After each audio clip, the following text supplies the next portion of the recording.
You are standing in a line that is not moving. 10 seconds pass. Your hand is already reaching for your phone. You don't decide to do this. It just happens. The way a hand pulls back from something hot before the brain even understands why.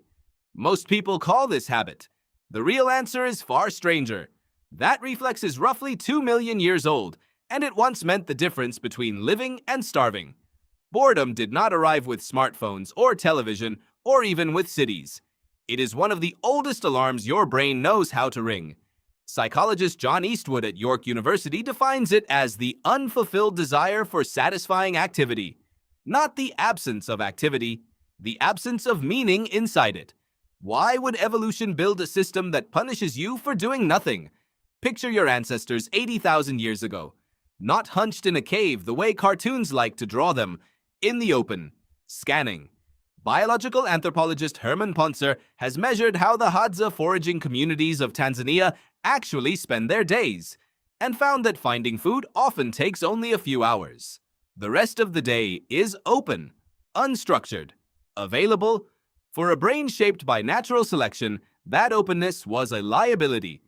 An animal sitting idle is an animal not watching for the rustle that means a predator, not noticing the wind shift that means rain. So your ancestors needed a mechanism that made stillness feel uncomfortable, something that nagged them back towards scanning, exploring, moving. That nagging discomfort is the exact feeling you call boredom today. It is not a flaw in your design, it is a feature that outlived its original job. In 2014, psychologist Timothy Wilson at the University of Virginia asked people to sit alone with their thoughts for 15 minutes. No phone, no book, nothing. Many rated it as unpleasant. When given the option, a surprising number chose a mild electric shock instead of sitting in silence. Not because they enjoyed pain, because almost any stimulation felt better than none. What does that tell you about the system quietly running underneath your own attention? Silence used to mean something was about to happen. Now silence usually just means silence. Your nervous system has not caught up to that update, so your ancestors turned discomfort into motion, and motion turned into discovery. Boredom pushed them to wander beyond familiar territory. New tools, new fire-starting methods, new plants nobody had been desperate enough to try before. The same itch that once meant scan the horizon became, generations later, the itch that meant explore the next valley.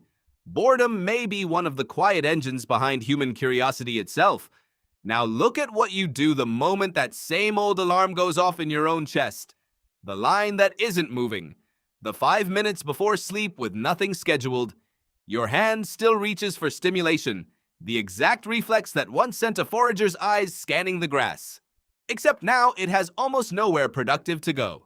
The phone offers endless low-effort novelty, just enough to satisfy the ancient circuit, none of it requiring the sustained attention that once led to fire, or tools, or unfamiliar ground worth crossing.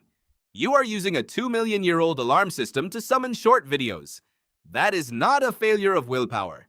It is a mismatch between an ancient mechanism and an environment that never runs out of stimulation to offer it. Your ancestors' boredom always ran into a wall eventually, and the discomfort had to be resolved by doing something real. Yours rarely hits that wall. So the next time that itch shows up, you might recognize what it actually is.